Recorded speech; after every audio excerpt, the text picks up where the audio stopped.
Ada diurut kah ini Mas tadi? Iya. Ya halo, assalamualaikum, apa kabar untuk lover semuanya ya. Semangat ya, tetap puasa nih, kebetulan pas puasa nih kita bikin kontennya nih. Oke, dari potongan video di depan tadi, ini adalah kasus yang sangat jarang ditemui, tapi Mas Top sudah mendapatkannya banyak sekali ya di puskesmas Keluak ini ya. Jadi ini adalah dislokasi rahang ya, atau sendi rahang yang terlepas dari engselnya di sini ya. Jadi dislokasi rahang ini merupakan kondisi bergesernya atau terlepasnya tulang rahang bagian bawah dari posisi normalnya ya. Jadi kondisi ini bisa dapat disebabkan oleh akibat cedera kecelakaan maupun aktivitas tertentu yang membuat seseorang membuka mulut dengan lebar dan kuat ya, seperti menguap atau tertawa terbahak-bahak. Biasanya yang sering ditemui ini karena menguap ya, saat menguap yang tidak terkontrol terlalu lebar sehingga menyebabkan sendi rahang ini terlepas. Nah, jadi untuk lover banyak sekali ya yang mendm yang bertanya kepada Mas Dok ya, kalau kita mengalami dislokasi sendi atau dislokasi rahang tuh kita perginya kemana ya untuk menanganinya ya.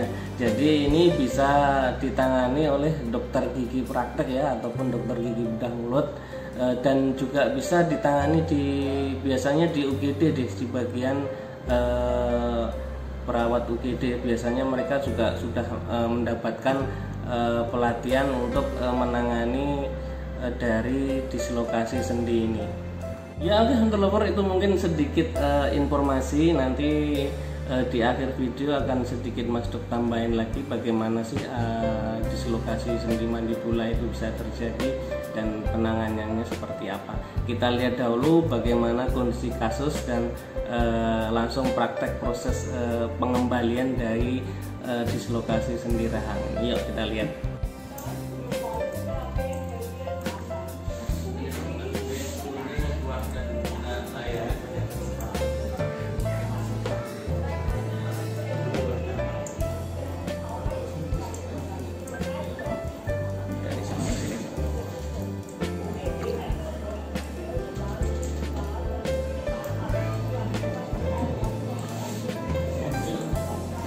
Ada diurut kah ini Mas tadi?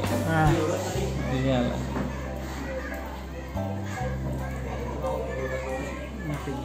Matikan dulu terus.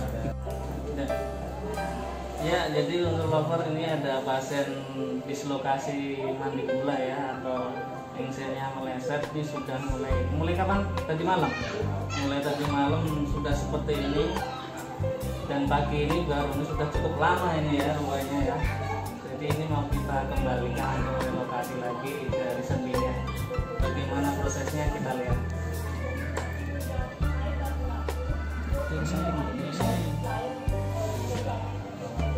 Buka bisa Mas. Ngunci ya. Coba miring ke sini lagi.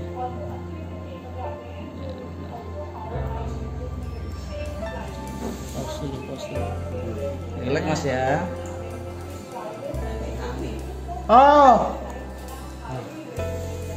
Coba buka pelan, nutup, gigit.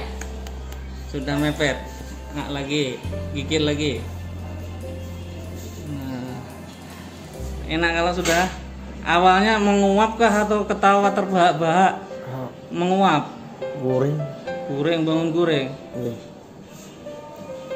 Paling gitu, paling mungkin menguap gitu, jadi tak terkontrol. Dulu pernah kayak gini nggak? Pernah kena nggak?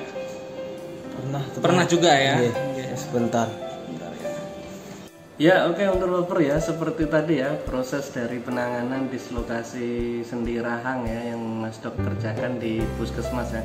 Kebetulan alhamdulillah bisa menemukan kasus ini sangat lumayan banyak ya selama bekerja, dan sebenarnya kasus ini sangat istilahnya langka ya. Tidak semua dokter gigi akan istilahnya menemui ya kondisi fresh dari kasus dislokasi sendi rahang ini.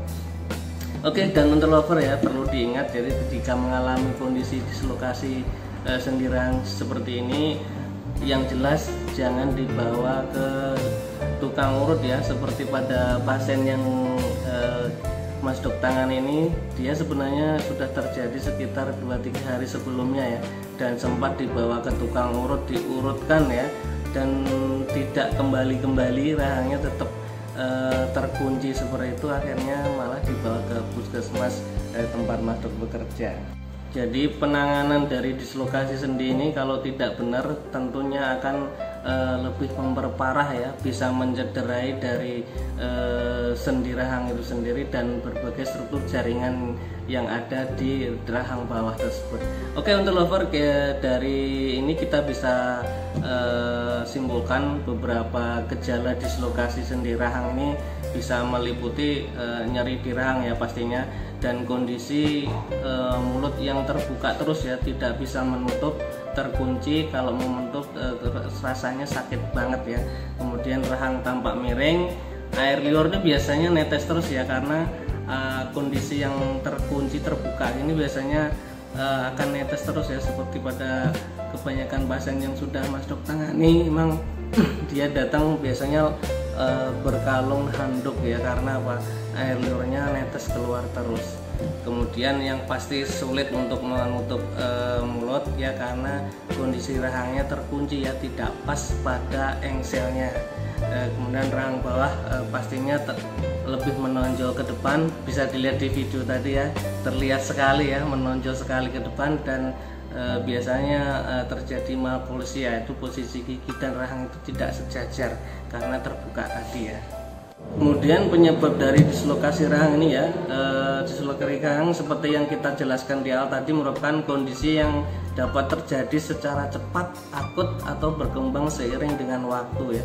Jadi ini bisa terjadi seketika itu ya, dan atau kronis ini biasanya dia emang sudah sering berpengalaman mengalami dislokasi ya, atau lepas sendi rahang itu sering ya, buka mulut sedikit, tertawa sedikit sudah terlepas ya.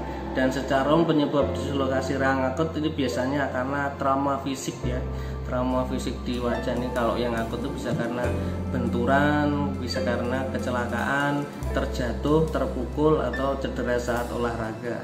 Dan selain itu kondisi ini juga dapat terjadi ketika seseorang mengalami cedera rahang ya, mengalami kejang. Pada pasien epilepsi biasanya bisa timbul juga ya dislokasi rahang ini. Kemudian muntah parah ya, membuka mulut terlalu lebar, membuka mulut terlalu lama ya, sedang menjalani perawatan gigi itu bisa terjadi juga ya.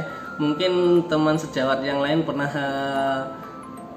berpengalaman ya, mempunyai pengalaman pasien mengalami dislokasi rahang karena menjalani perawatan mulut yang membuka mulut yang terlalu lama ya saat perawatan gigi, misalnya perawatan saluran akar ya, atau pencabutan yang susah dan terlalu bersemangatnya dokter sehingga tidak memperhatikan waktu untuk rileks sebentar ya, sehingga rahang terlalu dipaksakan untuk membuka. Ini bisa menyebabkan juga timbulnya dislokasi rahang.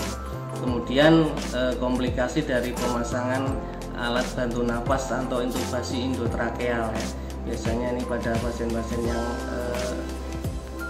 tingkat kesadarannya menurun ya, sehingga harus diberi bantuan alat nafas.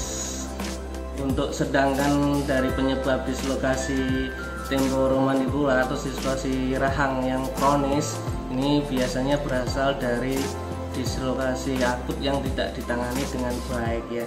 Biasanya sudah seperti dengan adanya tadi dipijitkan ya, dipijitkan itu biasanya akan menimbulkan dislokasi rahang yang kronis ya. Akibatnya rahang berada di posisi yang tidak baik di dalam semestinya ya, relasi antara rahang atas dan bawah itu tidak baik dan dibiarkan dalam waktu yang lama. Ini tentunya akan merupakan penyebab dari timbulnya DMJ atau dislokasi rahang yang kronis. Ya oke, untuk lover ya, pada dasarnya dislokasi sendi rahang ini bisa menimpa siapa saja ya. Bahkan Mas Dok sendiri aja pernah mengalami dislokasi rahang ini ya. Namun ada beberapa faktor di sini yang berpotensi ya meningkatkan seseorang bisa timbulnya mengalami dari dislokasi rahang. Ya, ini perlu diingat-ingat untuk lover ya. Yang pertama ini biasanya karena peradangan sendi, artritis atau di sendi rahang ya. Radang sendi ya bisa menimbulkan timbulnya dislokasi. Kemudian pernah punya riwayat cedera rahang ya, misalnya pernah dipukul, pernah terjatuh, atau pernah cedera waktu olahraga ya, yang mengenai pada bagian sisi pipi ya, sendi rahangnya ya. Kemudian memiliki lekung sendi rahang yang terlalu dangkal ya, jadi fosanya ini, tempatnya ini terlalu dangkal ya, sehingga ini cepat lepas, memudahkan ujung dari ada bendolan dari rahang itu cepat terlepas ya, karena lekukan fosanya itu terlalu dangkal. Kemudian pasien yang mengalami kebiasaan bruxism ya, atau mengerot ya, biasanya ini tidak disadari ya, kita menderita bruxism atau tidak ya. Bruxism itu adalah menggigit gigi sampai berbunyi kerut. Biasanya ini bisa kita tanyakan pada jadi kondisi bruxism ini bisa kita tanyakan biasanya pada, kalau yang sudah berkeluarga biasanya pada istri ya, bagaimana saat tidurnya mereka terganggu enggak dengan kondisi kerut ya, atau bruxism ya. Nah, itu merupakan berpotensi sekali nanti bisa timbul dislokasi sendi rahang ya. Kemudian pada penderita gangguan jaringan lingkar seperti sindrom Marfan ya di sini ya. Oke ya, untuk lover ya, seperti yang sudah Mas Dok jelaskan di awal tadi ya, bila penanganan dari dislokasi sendi rahang ini bila tidak ditangani dengan baik ya, dan justru malah ditangani dengan salah ya, misalnya diurutkan sampai dibiarkan beberapa hari, tentunya akan menimbulkan komplikasi ya. Di sini biasanya kalau tidak ditangani dengan baik dan benar dan secara tepat akan bisa menimbulkan komplikasi ya pada rahang ya. Misalnya di sini cedera saraf wajah dan pembuluh darah ya. Biasanya kalau diurut malah bisa cedera ya pada pembuluh darah dan saraf ya, malah bisa mungkin nanti kondisi dari wajahnya bisa ngedrop ya, bisa nggak simetris lagi ya. Bisa juga nih menimbulkan gangguan pendengaran ya apabila tidak dilakukan penanganan dengan baik. Kemudian pastinya akan bisa menimbulkan kondisi yang berulang atau kambuh ya, resiko terjadinya dislokasi rahang yang berulang. Nah, seperti tadi penanganan dari dislokasi rahang ini pertama bisa dengan reposisi rahang ya, seperti yang ada di video Mas Dok tadi, itu merupakan tindakan reposisi rahang ya. Jadi cara menyembuhkan dislokasi rahang yang sifatnya ringan ya, hanya bisa dilakukan dengan cara mereduksi manual ya. Tindakan ini hanya bertujuan mengembalikan rahang ke posisi normalnya dengan menggunakan tangan tentunya. Dan yang kedua bisa dengan operasi ya. Ini biasanya jika dislokasi rahang itu parah ya, bisa akibat trauma, kecelakaan atau benturan yang menyebabkan kerusakan yang luar biasa ya pada bagian struktur rahang, sehingga menyebabkan dislokasi rahang, sehingga perlu tindakan operasi. Nah, kemudian untuk kondisi yang parah biasanya setelah dilakukan pengembalian rahang harus dilakukan pemasangan perban ya, atau pengikatan ya, untuk mencegah timbulnya atau kembalinya kondisi dari dislokasi rahang. Nah, ini ada beberapa tips ya untuk lover untuk mencegah terjadinya dislokasi rahang ya.